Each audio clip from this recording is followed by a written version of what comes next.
Eee, Hari ini ya, Masya Allah saya, bersyukur ya sekali karena, pagi tadi lah kurang lebih jam-jam setengah enam saya baca pesan dari salah satu, ya teman ya, sahabat saya yang dia menceritakan tentang, apa tantenya yang setahun yang lalu, didiagnosa dokter, terkena kanker, eee apa namanya, kanker usus atau kanker anus, ingat saya. Coba saya lihat sebentar.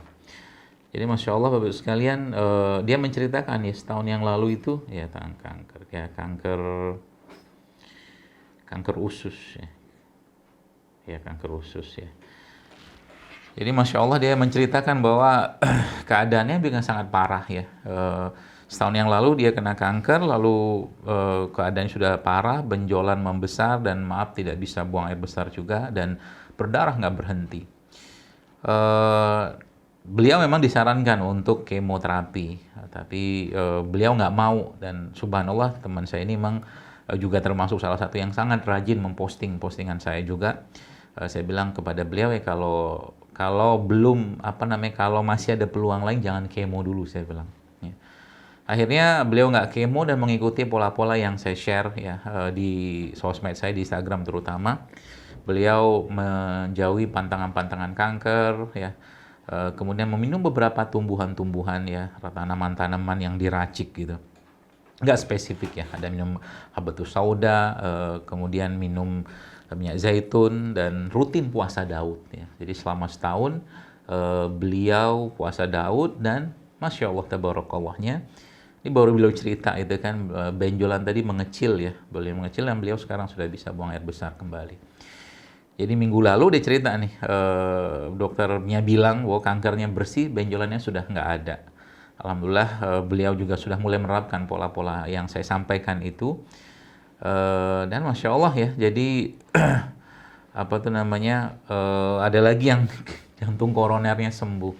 Lagi-lagi ini bukan karena saya, tapi karena Allah yang berkehendak. Kemarin juga saya bertemu dengan salah satu pengusaha yang beliau, ya mungkin Bapak Ibu kenal lah ya, tapi saya nggak usah cerita. Jadi beliau lehernya itu sudah lama mengalami kayak kaku spondilosis cervical gitu kan, dan pakai neck collar gitu. Kemudian saya sempat cerita apa kepada beliau, memang dulu saya belajar ilmu tentang membenarkan atau membetulkan tulang belakang ini. Kemudian apa tuh namanya, saya nggak praktek lagi karena sibuk dakwah di masjid-masjid seperti itu.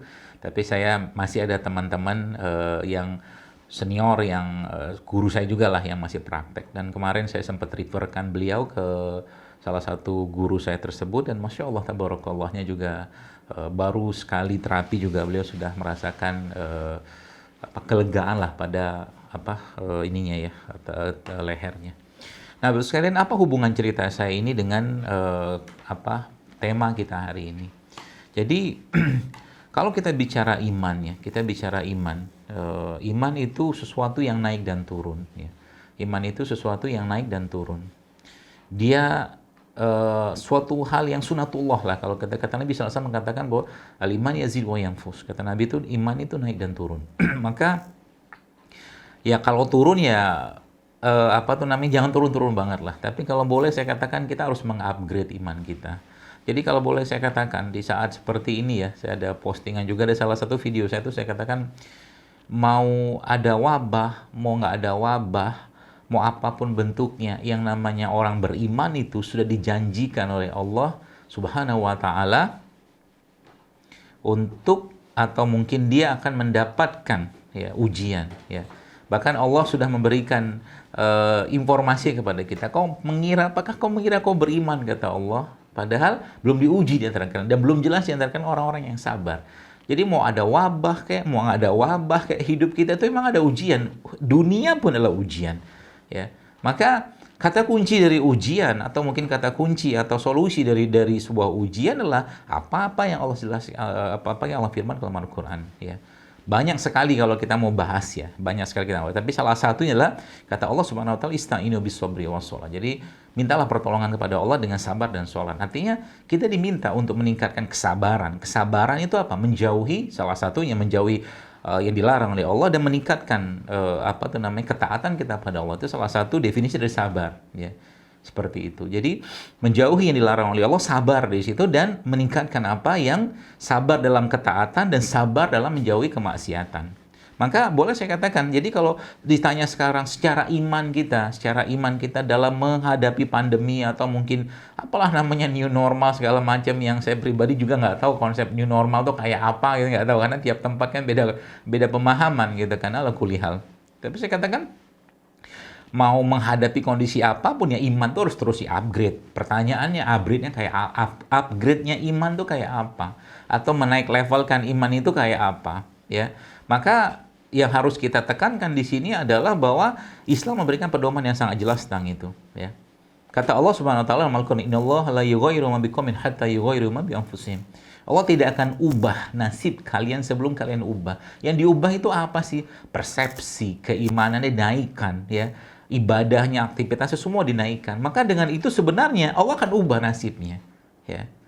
Dan kalau boleh saya katakan ya, keadaan seperti sekarang ini bisa jadi akan ada wabah-wabah yang lain, bisa jadi akan ada ujian-ujian lain. Nah, mumpung lagi ujian, persiapkan diri kita dengan iman, dengan ketakwaan. Mumpung lagi ujian, ya. Mumpung lagi ujian, maka subhanallah kalau boleh saya katakan bentar. Jadi subhanallah kalau boleh saya katakan, masa ujian seperti ini inilah saatnya kita menaikkan kapasitas iman kita, baik secara kualitas atau kuantitas. Duhanya dinaikin, tahajudnya mungkin yang masih bolong dikuatkan lagi untuk niat tahajud malam. Tilawahnya mungkin yang masih bolong-bolong dalam sehari nggak baca Quran atau sudah baca tapi nggak terlalu banyak, naikkan terus. Itulah konsepnya sebenarnya, ya. Karena iman, kan sudah saya sampaikan, iman bagi seorang mukmin itu adalah imunitasnya dia. Iman bagi seorang mukmin adalah imunitas. Buktinya apa? Mari kita buktikan. Kata Nabi SAW, contoh. Zikir pagi itu, kata Nabi SAW, adalah perisaimu, kata Rasulullah. Benteng kalian di pagi sampai sore harinya. Lalu sore harinya disuruh zikir sore. Lihat, benteng, perisai. Bayangkan sebuah bangunan yang terlindungi. Itu kan bahasa Nabi. Tapi secara bahasa fisiologis atau bahasa fisiknya, banyak sekali keberkahan dan secara fisiologis yang kita dapatkan dari mendengarkan atau membaca ayat-ayat Allah melalui zikir atau apapun. Itu yang pertama. Lalu sore malam harinya ketika kita mau tidur, kata Nabi SAW, Nabi mengajarkan apa? Nabi mengajarkan kita untuk berzikir sebelum tidur dengan membaca zikir-zikir atau wirid-wirid sebelum tidur. Ada surat Al-Mulk, ada surat Sajadah segala macam dan banyak sekali. Itu kan jadi perisai semua. Ya. Ada lagi secara fisik Nabi jelaskan. Apa yang Nabi jelaskan? Nabi katakan asyamu junnah, kata Nabi. Puasa tuh perisai, kata Nabi. Perisai itu kan pelindung. Itu saya katakan tadi. Iman kita itu imunitas. Tanpa sadar ketika orang mengupgrade imannya, sekalian, maka subhanallah, ya, baik secara kualitas atau kuantitas, maka imunitas dia pasti meningkat. Ya, jadi kalau boleh saya katakan, ada atau tidak ada wabah, ada tidak ada pandemi, apapun bentuknya, protokol hidup kita itu protokol Islam, gitu kan. Protokol hidup kita, protokol Islam. Ya, jangan berubah lah di situ kan.